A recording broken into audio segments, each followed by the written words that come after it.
अच्छा नासिर, ये आगाह कीजिएगा कि ईरान को अंदरून जो मोसाद के एजेंट्स हैं उनसे कितना ख़तरा रहा और आगे कितना ख़तरा होगा, क्योंकि हमने देखा कि 22 एजेंट्स कुछ दिन पहले पकड़े, एक एजेंट को फांसी भी दी गई, अब भी मोसाद के एजेंट्स तो ईरान में मौजूद हैं। तो ईरान जो बाहर तो एक जंग लड़ ही रहा है, साथ में अंदरून तौर पर भी एक जंग लड़ रहा है इन एजेंट्स के खिलाफ। देखिए, इनके दो मकासद हैं इन एजेंट से। जो मोसाद के इस वक्त भी एजेंट ऑन ग्राउंड मौजूद हैं और ये बड़ी तादाद में मौजूद हैं। अभी तक उनको पूरी तरह राउंड अप नहीं किया गया। हमने पहले ही बताया था कि पासदारान जो हैं, सिपाही पासदारान, इन्होंने चारों तरफ से कॉर्डन ऑफ किया हुआ। जितने भी इलाके हैं जहाँ पे उनको शक था कि ये एजेंट मौजूद हो सकते हैं, इनको पकड़ा जा रहा है, उनको नैब किया जा रहा है।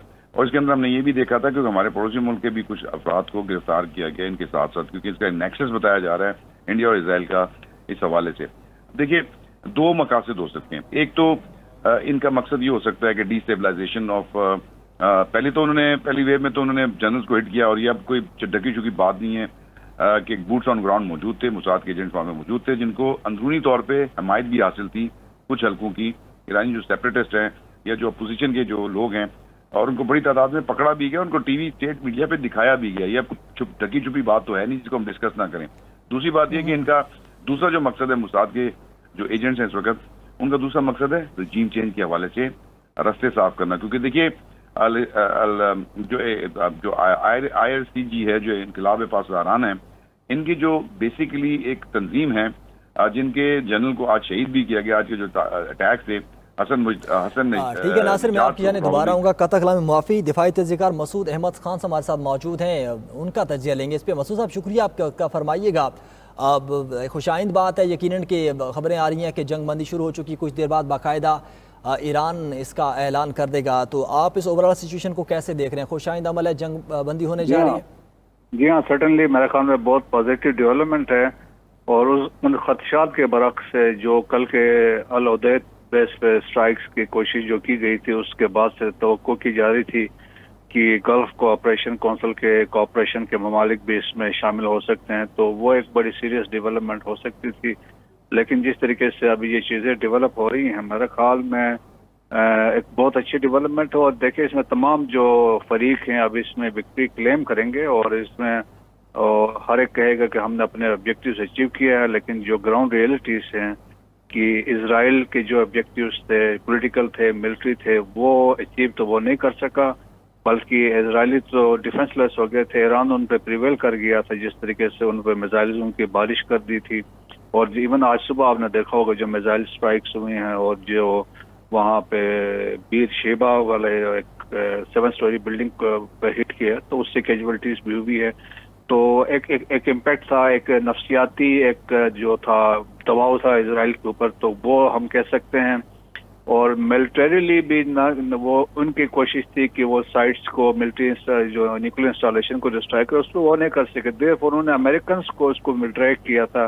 अब अमेरिकन इस पर अपनी विक्ट्री वो क्लेम कर रहे हैं कि जिस तरह हमने डिस्ट्रॉय किया है।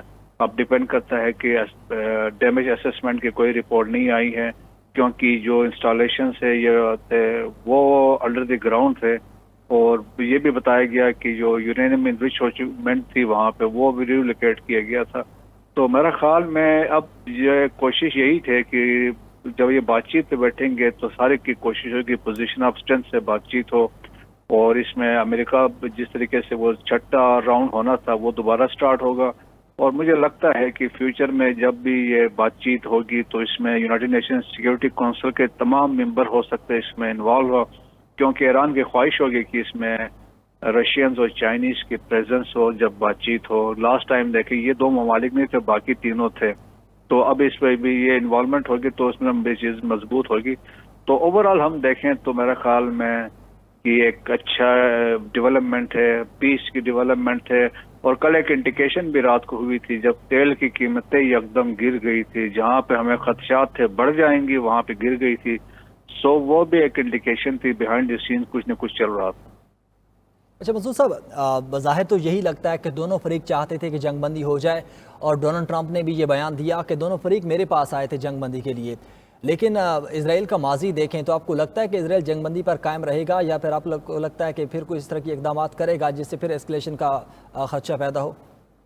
देखें, इसराइल बहुत मुश्किल में हालात में है, और जिस तरीके से वहाँ पे उनके साथ हुआ है, और जिस तरह मैंने कहा कि इजराइल एक बहुत छोटा मुल्क है और जिस तरीके से आप देखें कि 470 किलोमीटर की टोटल लेंथ है इस मुल्क की और नियरेस्ट पॉइंट विड्थ इसकी 15 किलोमीटर है और जिस तरह मिसाइल ईरानी गिर रहे थे नॉर्थ से हैफा से लेकर साउथ के डेजर्ट नेगेव डेजर्ट तक, तो ईरान के लिए तो इजराइल के लिए तो बड़े मुश्किलात हो गई थी। दैट्स वाई तो इजराइल ने तो एक ऐसा वक्त आने वाला था जब वो डिफेंसलेस हो जाना था, क्योंकि इनके पास इंटरसेप्ट खत्म हो रहे थे। जो मिसाइल हैं, एक मिसाइल कॉस्ट $50,000, तो वो बड़े मसाइल थे और लोगों में खौफ पैदा हो गया था इजराइल के अंदर, क्योंकि they never expected such a response from Iran. तो वो है, तो मेरे ख्याल में कोई चांसेस नहीं है।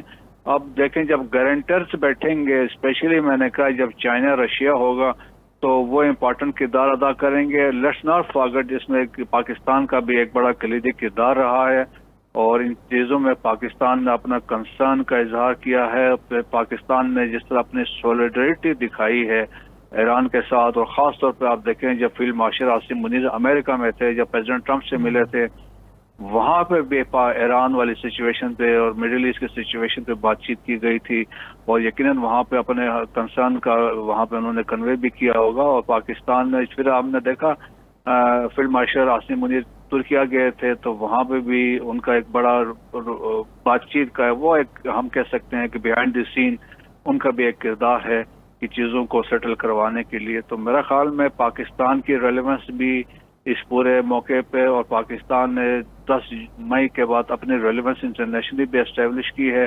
अब दुनिया भी पाकिस्तान को जियो पोलिटिकल प्लेयर के तौर पर देख रही है। अच्छा ठीक है सर, साथ ही मौजूद रहेगा। ताहिर साहब से एक सवाल करना चाहूँगा। ताहिर साहब, आपको लगता है कि इसराइल बुरी तरह इन 12 दिन की जंग में एक्सपोज हुआ कि हमने देखा कि अपना ही दिफा नहीं कर पा रहा था, इसराइल के जो अटैक से उन्हें रोक नहीं पा रहा था, और फिर अमेरिका को ये बयान देना पड़ा कि जो ईरानी जौहरी तनसीबात हैं उन्हें इसराइल ख़त्म नहीं कर सकता, मुझे खुद करना पड़ेगा। तो इसराइल बुरी तरह एक्सपोज हुआ इन 12 दिनों में। बिल्कुल हुआ है। और कुछ बेसिकली देखे ना, वो जो डिस्टेंस भी दरमियान में है उसको I am sure they knew that already कि ये उतना इनके लिए आसान काम नहीं था जितना गजा के अंदर इन्होंने बर्बादी की थी, तो वो नजर भी आ रहा था। और दूसरा जो I don't understand how they under estimated Iran के पास अगर हजारों की तादाद में मिसाइल्स पड़े हैं और वो उसको स्ट्रेटेजिकली, अच्छा यहाँ पे ये चीज बड़ी हमें रिकग्नाइज करनी पड़ेगी कि ईरान ने अपनी सिर्फ वेपन्स को यूज नहीं किया, उसको यूज करते हुए जो स्ट्रेटजी थी, आप उसकी सक्सेस आप इसको देखेंगे कि उन्होंने यानी इतना ज्यादा इस्तेमाल भी नहीं किया और इफेक्टिव उसके अंदर से रिजल्ट निकाले हैं। तो जो कुछ भी उनके पास था, और अभी भी उन्होंने उसके अंदर यानी कौन से टाइम पे कौन सा मिसाइल उधर भेजना है, तो ये बड़ा स्ट्रेटेजिकली इन्होंने इस फाइट को किया है। लेकिन मैं थोड़ा सा इसको अगर आपकी बात को आगे बढ़ाऊं ना कि ये देर पा हो सकेगा या नहीं हो सकेगा, मैं as much I can predict president Trump, मैं समझता हूँ कि ये चीज ईरान के मामले में उन्होंने ये देख लिया कि ईरान ना तो न्यूक्लियर वेपन बना रहा था, बाकी जो उन्होंने अपनी तसल्ली करनी थी वो कर ली है।